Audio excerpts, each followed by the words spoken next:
ஓம் சாந்தி 25/10/2024.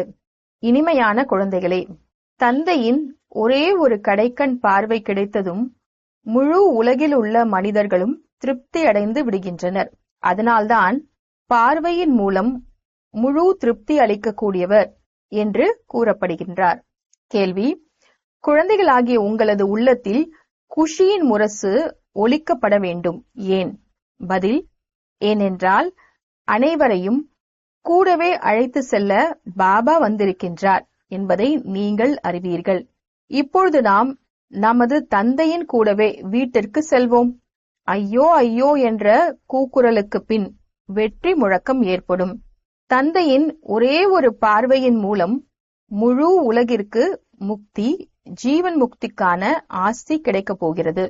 முழு உலகத்திலும் மகிழ்ச்சியும் திருப்தியும் ஏற்பட்டுவிடும். ஓம் சாந்தி. ஆன்மீக சிவபாபா அமர்ந்து தனது ஆன்மீக குழந்தைகளுக்கு புரிய வைக்கின்றார். மூன்றாவது கண் இருக்கிறது என்பதையும் அறிவீர்கள். உலகில் உள்ள அனைத்து ஆத்மாக்களுக்கும் ஆஸ்தி கொடுப்பதற்காக தான் வந்திருக்கின்றேன் என்பதை தந்தை அறிவார். தந்தையின் உள்ளத்தில் ஆஸ்தியின் நினைவுதான் இருக்கும். லௌகீக தந்தையின் உள்ளத்திலும் ஆஸ்தி நினைவுதான் இருக்கக்கூடும்.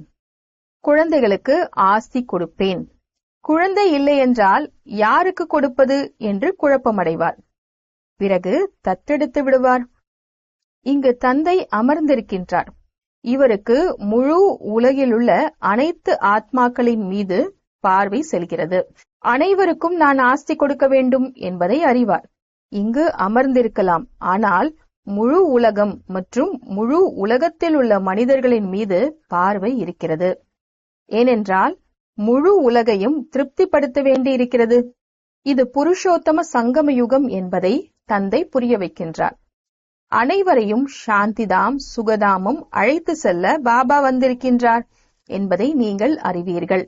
அனைவரும் விடுவிக்கப்படக்கூடியவர்கள். நாடகத்தின் திட்டப்படி கல்ப கல்பத்திற்கு விடுவிக்கப்பட்டு விடுவார்கள். தந்தை அனைத்து குழந்தைகளையும் நினைவு செய்கின்றார். பார்வை செல்கிறதல்லவா? அனைவரும் படித்து விட மாட்டார்கள். நாடகப்படி அனைவரும் திரும்ப செல்ல வேண்டும். ஏனென்றால் நாடகம் முடிவடைகிறது. சிறிது காலம் கழித்து இப்பொழுது விநாசம் ஆகப் போகிறது என்பதை சுயம் புரிந்து கொள்வர். இப்பொழுது புது உலகம் ஸ்தாபனை ஆக வேண்டும். ஏனென்றால் ஆத்மா சைத்தன்யமானதல்லவா?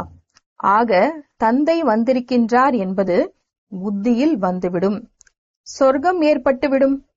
பிறகு நாம் சாந்திதாமம் சென்று விடுவோம். அனைவருக்கும் நல்ல நிலை ஏற்படும் அல்லவா? மற்றபடி உங்களுக்கு சத்கதி ஏற்படும். இப்பொழுது பாபா வந்திருக்கின்றார். நாம் ஸ்வர்க்கத்திற்கு செல்வோம். வெற்றி முழக்கம் ஏற்பட்டுவிடும். இப்பொழுது அதிக துக்கத்தின் அழுகுரல் உள்ளது. சில இடங்களில் அகால மரணங்கள் ஏற்படுகின்றன. சில இடங்களில் யுத்தம் நடைபெறுகின்றன. சில இடங்களில் பூகம்பம் ஏற்படுகின்றன. ஆயிரக்கணக்கில் இறந்து கொண்டே இருக்கின்றனர். மரணம் ஏற்பட்டே ஆக வேண்டும். சத்யுகத்தில் இந்த விஷயங்கள் இருக்காது. நான் இப்பொழுது சொல்கின்றேன்.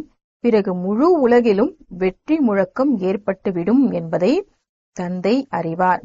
நான் பாரதத்திற்கு தான் செல்வேன். முழு உலகிலும் பாரதம் ஒரு சிறிய ஊர், கிராமம் போன்று இருக்கிறது.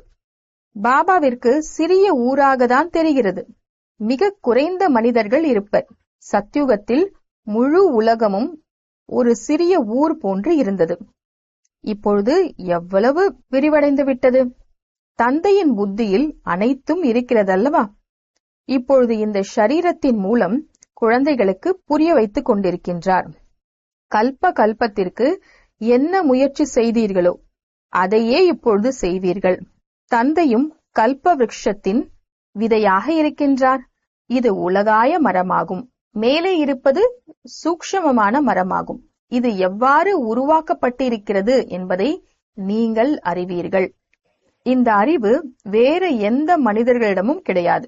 புத்தியற்றவர்கள் மற்றும் புத்திசாலிகளுக்கு உள்ள வித்தியாசத்தை பாருங்கள். புத்திசாலிகள் ஸ்வர்க்கத்தை ராஜ்யம் செய்தனர். அது சத்திய கண்டம், ஸ்வர்க்கம் என்று கூறப்பட்டது. இப்பொழுது குழந்தைகளாகிய உங்களுக்குள் மிகுந்த குஷி ஏற்பட வேண்டும். பாபா வந்திருக்கின்றார். இந்த பழைய உலகம் அவசியம் மாறும். எந்த அளவிற்கு யார் முயற்சி செய்வார்களோ அந்த அளவிற்கு பதவி அடைவர். தந்தை கற்பித்துக் கொண்டிருக்கின்றார்.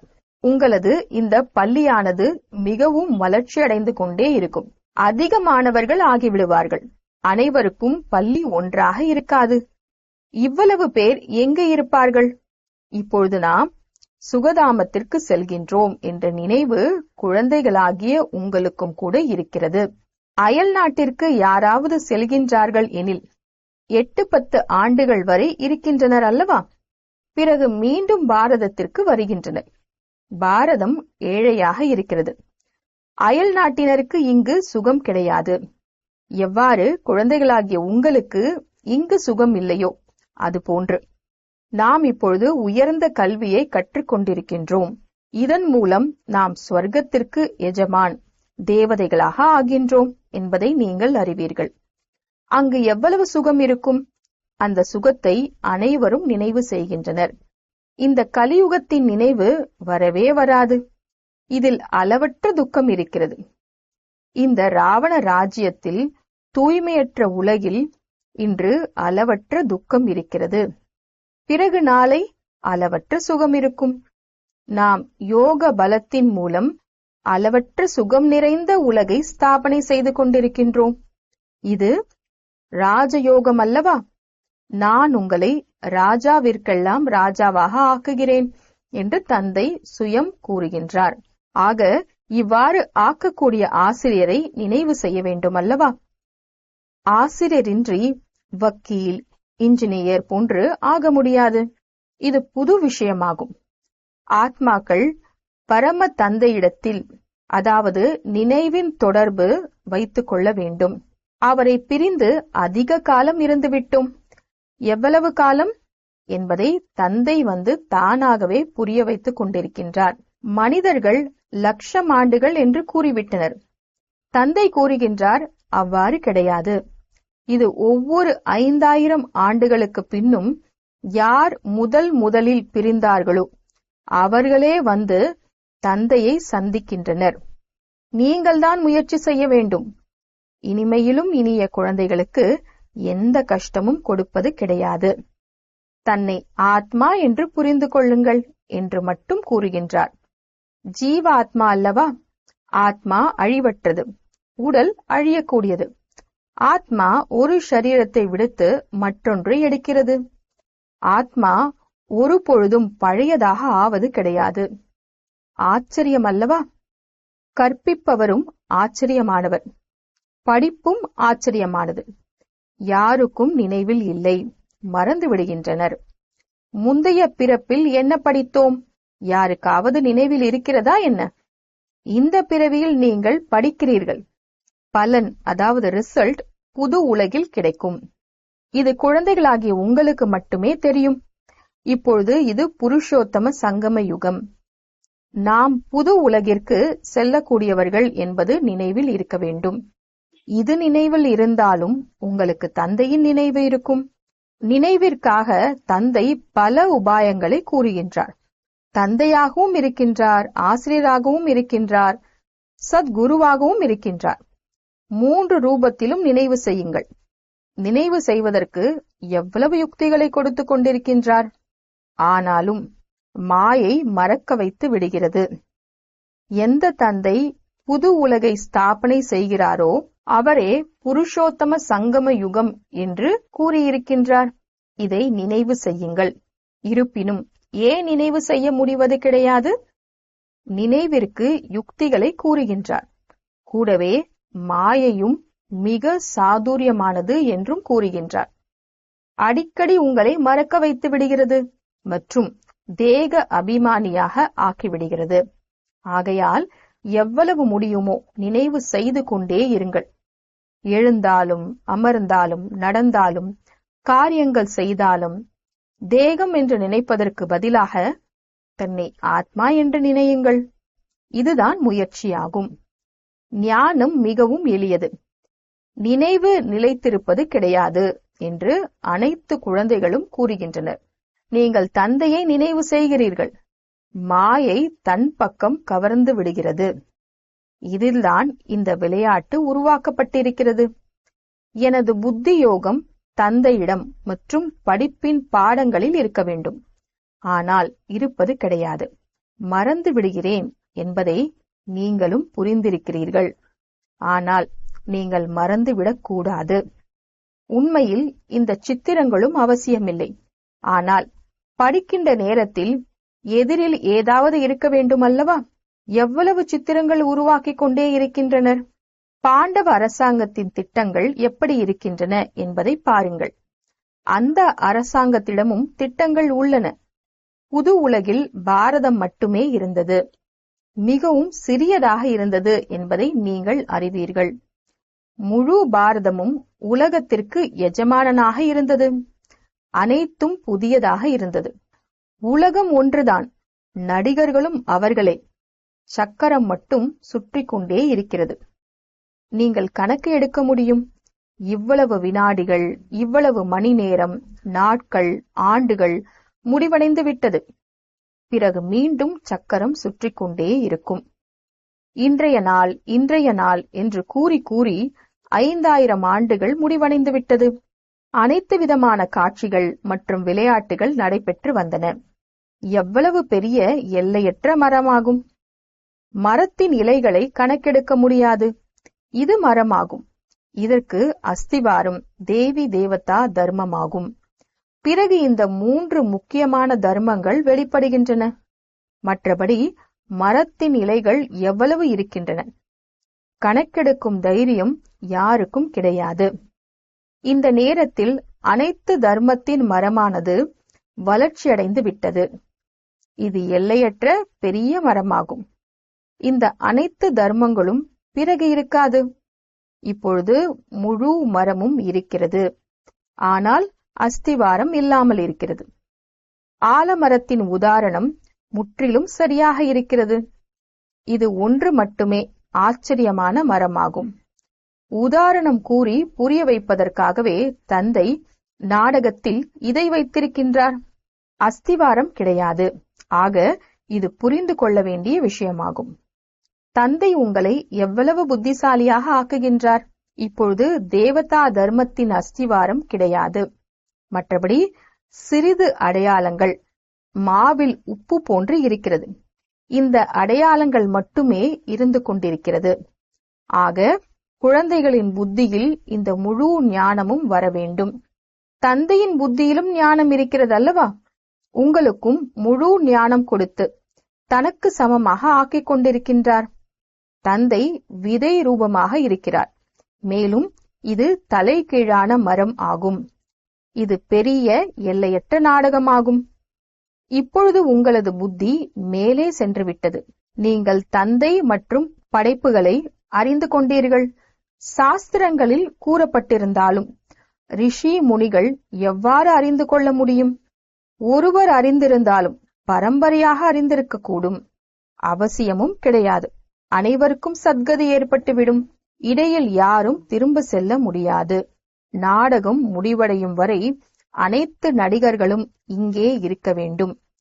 எதுவரை தந்தை இங்கு இருக்கின்றாரோ, எப்பொழுது அங்கு அதாவது பரந்தாமும் முற்றிலும் காலியாகி விடுகிறதோ, அப்போதுதான் சிவபாபாவின் மன ஊர்வலம் நடைபெறும். முன்கூட்டியே சென்று அமர்ந்து விட மாட்டார்கள். ஆக தந்தை வந்து முழு ஞானமும் கொடுக்கின்றார். இந்த உலக சக்கரம் எவ்வாறு திரும்பவும் சுற்றுகிறது? சத்யுகம், திரேதா, துவாபர், கலியுகம், பிறகு சங்கமம் ஏற்படுகிறது. புகழ் பாடப்படுகிறது. ஆனால் சங்கமயுகம் எப்பொழுது ஏற்படுகிறது என்பது யாருக்கும் தெரியாது. 4 யுகங்கள் உள்ளன என்பதை குழந்தைகளாகி நீங்கள் புரிந்து கொண்டீர்கள். இது லீப் யுகம். இது நுழைவாயில், மிட்கேட் என்று கூறப்படுகிறது. கிருஷ்ணரையும் நுழைவாயிலாக காண்பிக்கின்றனர். ஆக இது ஞானமாகும். ஞானத்தை துண்டித்து உடைத்து பக்தியில் எப்படியெல்லாம் ஆக்கிவிட்டனர். அதை புரிய வைக்கக்கூடியவர் ஒரே ஒரு தந்தையாவார். பழமையான ராஜயோகம் கற்பிப்பதற்கு அயல் நாடுகளுக்கு செல்கின்றனர். அதுவும் கூட இதேதான் அல்லவா? பழமையான என்றால் முதலானது. எளிய ராஜயோகம் கற்பிப்பதற்கு தந்தை வந்திருக்கின்றார். எவ்வளவு கவனம் இருக்கிறது. ஸ்வர்க்கம் ஸ்தாபனை ஆகிவிட வேண்டும் என்பதில் நீங்களும் கவனம் செலுத்துகிறீர்கள். ஆத்மாவிற்கு நினைவு வருகிறதல்லவா? தந்தை கூறுகின்றார், எந்த ஞானத்தை உங்களுக்கு நான் இப்பொழுது கொடுக்கின்றேனோ அதை மீண்டும் நானே வந்து கொடுப்பேன். புது உலகத்திற்காக புது ஞானம் இதுவாகும். இந்த ஞானம் புத்தியில் வைத்துக் கொள்ளும் பொழுது அதிக குஷி ஏற்படும். இன்னும் குறுகிய காலம்தான் இருக்கிறது. இப்பொழுது செல்ல வேண்டும். ஒரு புறம் குஷியும் ஏற்படுகிறது, மறுபுறம் உணர்ச்சியும் ஃபீலிங்ஸ், சிறிது வருத்தமும் ஏற்படுகிறது. அட, இப்படிப்பட்ட இனிய பாபாவை நாம் மீண்டும் கல்பத்திற்கு பிறகுதானே பார்ப்போம். தந்தைதான் குழந்தைகளுக்கு இந்த அளவிற்கு சுகம் கொடுப்பார் அல்லவா? தந்தைதான் குழந்தைகளுக்கு இந்த அளவிற்கு சுகம் கொடுப்பார் அல்லவா? சாந்திதாம் சுகதாம் அழைத்து செல்வதற்காகவே தந்தை வந்திருக்கின்றார். நீங்கள் சாந்திதாம் சுகதாமத்தை நினைவு செய்தால் தந்தையின் நினைவு வந்துவிடும். இந்த துக்கதாமத்தை மறந்து விடுங்கள். எல்லையற்ற தந்தை எல்லையற்ற விஷயங்களை கூறுகின்றார். பழைய உலகிலிருந்து உங்களது பற்றுதல் நீங்கிவிடும் பொழுது குஷி ஏற்படும். திரும்புகையில் நீங்கள் சுகதாமத்திற்கு செல்கிறீர்கள். ரிட்டர்ன் வரும்பொழுது சுகதாமத்திற்கு செல்கிறீர்கள். சதோ பிரதானம் ஆகி செல்வீர்கள். கல்ப கல்பத்திற்கு யார் ஆனார்களோ அவர்களே ஆவார்கள். மேலும் அவர்களுக்குதான் குஷி ஏற்படும். பிறகு இந்த பழைய சரீரத்தை விட்டு விடுவர். பிறகு புது சரீரத்தை எடுத்துக்கொண்டு புது உலகத்திற்கு வருவார்கள். இந்த ஞானம் அழிந்துவிடும். விஷயங்கள் எளிதானதுதான். இரவு தூங்கும் நேரத்தில் இப்படிப்பட்ட சிந்தனைகள் செய்தால் குஷி ஏற்படும். நாம் இவ்வாறு ஆகிக் கொண்டிருக்கின்றோம். முழு நாளும் நான் எந்த சாத்தான் காரியமும் செய்யவில்லைதானே? 5 விகாரங்களில் எந்த விகாரமும் என்னை தொந்தரவு செய்யவில்லைதானே? பேராசை வரவில்லைதானே? தன் மீது கவனம் செலுத்த வேண்டும். நல்லது. இனிமையிலும் இனிய தேடி கண்டெடுக்கப்பட்ட செல்ல குழந்தைகளுக்கு தாயும் தந்தையுமான பாப் தாதாவின் அன்பு நினைவுகள் மற்றும் காலை வணக்கம். ஆன்மீக குழந்தைகளுக்கு ஆன்மீக தந்தையின் நமஸ்தே. ஆன்மீக தந்தைக்கு ஆன்மீக குழந்தைகளின் நமஸ்தே. தாரணைக்கு முக்கிய சாரம்: யோக பலத்தின் மூலம் அளவற்ற சுகம் நிறைந்த உலகை ஸ்தாபனை செய்ய வேண்டும். இந்த துக்கமான பழைய உலகை மறந்துவிட வேண்டும். நான் சத்திய உலகத்திற்கு எஜமானனாக ஆகிக் கொண்டிருக்கின்றேன் என்ற குஷி இருக்க வேண்டும். முழு நாளும் எந்த விகாரமும் தொந்தரவு செய்யவில்லைதானே? எந்த சாத்தான் காரியமும் செய்யவில்லைதானே? பேராசைக்கு வசமாகவில்லைதானே என்று தினமும் தன்னை சோதிக்க வேண்டும். வரதானம்: வரதாத்தாவின் மூலம் சர்வசிரேஷ்ட செல்வத்திற்கான வரதானத்தை பிராப்தியாக அடையக்கூடிய செல்வந்தர் ஆகுக. வரதாத்தாவின் மூலம் சர்வசிரேஷ்ட செல்வத்திற்கான வரதானத்தை பிராப்தியாக அடையக்கூடிய செல்வந்தர் ஆகுக. விளக்கம்: ஒருவரிடம் ஸ்தூல செல்வம் இருந்தாலும் சதா திருப்தியாக இருக்க முடியாது. ஸ்தூல செல்வத்தின் கூடவே தெய்வீக குணங்கள் என்ற செல்வம், சர்வ சக்திகள் என்ற செல்வம் மற்றும் ஞானம் என்ற சிரேஷ்ட செல்வம் இல்லை என்றால் சதா திருப்தியாக இருக்க முடியாது. உங்கள் அனைவரிடத்திலும் இவை அனைத்து சிரேஷ்ட செல்வங்களும் இருக்கின்றன. உலகத்தினர் ஸ்தூல செல்வம் உடையவர்களைதான் செல்வந்தர் என்று நினைக்கின்றனர். ஆனால் வரதாத்தா தந்தையின் குழந்தைகளாகிய உங்களுக்கு சர்வ சிரேஷ்ட செல்வந்தர் ஆகுக என்ற வரம் கிடைத்திருக்கிறது. ஸ்லோகன்: உண்மையான சாதனையின் மூலம் ஐயோ ஐயோ என்பதை ஆஹா ஆஹா என்று மாற்றிவிடுங்கள். உண்மையான சாதனையின் மூலம் ஐயோ ஐயோ என்பதை ஆஹா ஆஹா என்று மாற்றிவிடுங்கள். ஓம் சாந்தி.